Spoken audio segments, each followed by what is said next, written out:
Welcome to the next lesson, 9.2, Patterns and Tables of Values. All right, so grab a pen, follow along. All right, a variable. All right, so that's our first vocabulary word today. A variable is a letter that represents an unknown quality. Right, so variable means it varies. Right, there's variation. Right, so maybe you spell it like that. Variation. So it changes depending on the situation. So this example here, in the expression 3a minus 5, the variable is a, right? A could be 1, a could be 2, right? It's going to change. That's your variable. Now, it's helpful to make variables that are meaningful. So for example, if we're talking about an expression for time, maybe y equals 3t plus 2, if I want that variable to represent time, I'll make it t, right? Or s to be score, right? Whatever it is, it should reflect what the actual word is. So I've said it a couple of times already, but an expression. Right, so that's our next vocabulary word.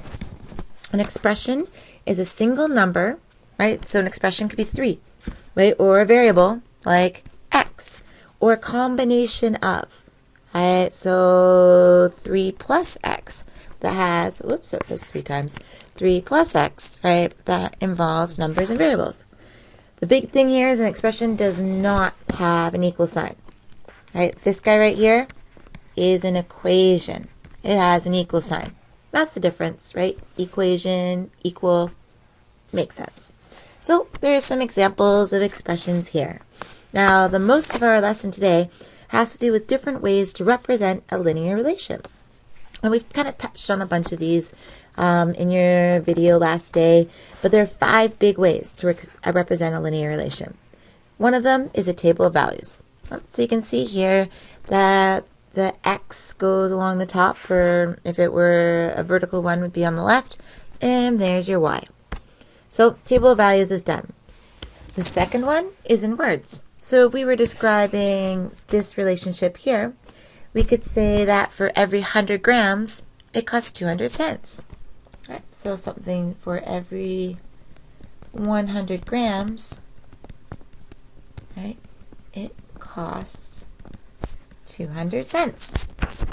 Maybe we're talking about candy, right? Maybe we're talking about the weight of potatoes, right? But you can see the pattern, right? If I've got 200 grams, I double it, 400 cents. 300 gives me 600, right? The pattern continues. Ordered pairs, you spent time in class on this, right? If this is an x and a y, remember x always comes before y, I'll have 100, 200. Right? It's kind of like the address where this dot would live on a graph. Last but not least, oh, just joking, number 4, an expression. All right, so the cost is going to be 2 times the mass. All right, that's an expression. This one is maybe, oh, and I said, I just wrote an equation, right? An expression, right, for C would just be for just 2m.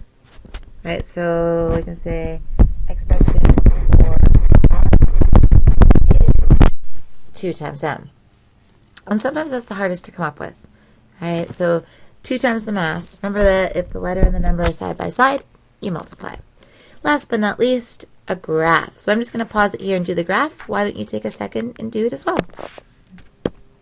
Okay, so hopefully your graph looks something similar to the one on the screen. Right, you can see that we've got mass along the x, right? Cents along the y.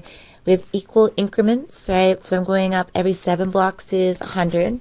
And here in every 5 blocks, right, is 200. It has to be a constant pattern. I've got my title. I've connected the dots because it is possible to buy 150 grams, right? Why not buy 101 grams, right? It's a continuum, so it goes up there. So connect the dots. All right, let's try question number 1. Let's try question number 1. So number 1 says, what is the difference in value for consecutive a values? Right? So there are my a's. So as I go from a to a to a, I go up by 1. Right? So I'm going to say you add 1. Now for y's, so I go up. Consecutive means in order. Which one's next? right? So consecutive years would be 2013, 2014, 2015. So if I go up consecutive B values, I go from 0 to 3, 3 to 6, 6 to 9, right? That one, I add 3. All right, so that's the pattern in the A's, the pattern in the B's. Next question says, okay, what's the relationship or the pattern between A and B? All right, so what do I do to A to get to B, right? Or maybe vice versa. So let's see. To get from 1 to 3, I add 2. All right, now to get from 2 to 4, from 2 to 6, add 4, I don't add 2. All right, so that plus 2 pattern won't work. It has to work for every single one. So let's see if I can do it again. Well, right, to get from 2 to 6, I multiply by 3. Hey, and that works for the other ones. Look at it. Times 3 times 3. 1 times 3 is 3. 0 times 3 is 0. All right, all that. So an expression would say, if you multiply A by 3, you get B. Okay. So an expression for this would be, let's see, 3 A's, right, is B, right? 3 A's is B. Or another way I could say it is that B divided by 3, right, is A. Right? Remember an expression, no equal signs. Expression, no equal signs. So, let's take a moment for extra practice, right? And you can graph it here. Remember that X is in column A, Y is in column B. Okay, so you can double check your graph with the one on the screen. This time, didn't connect the dots. Maybe these are people.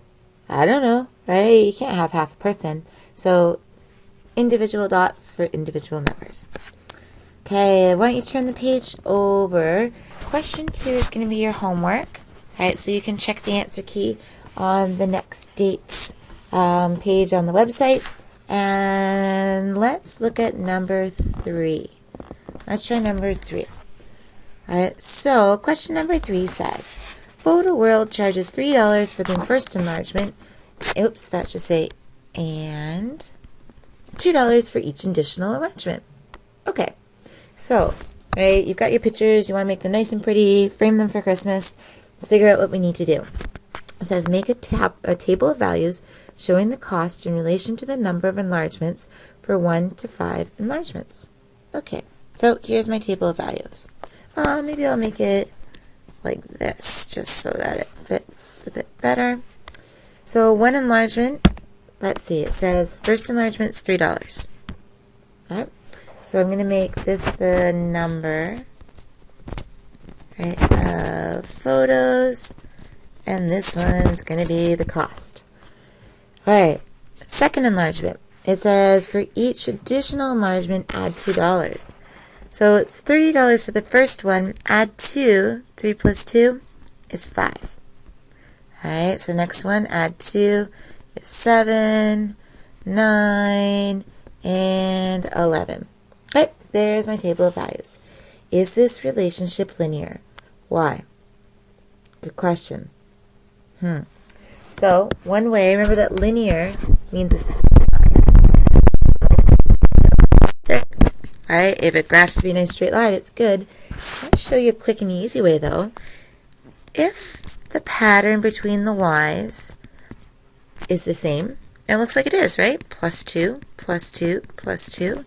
And if the pattern between the x's is the same, right? Plus 1, plus 1, plus 1. The answer is yes, right? It is linear.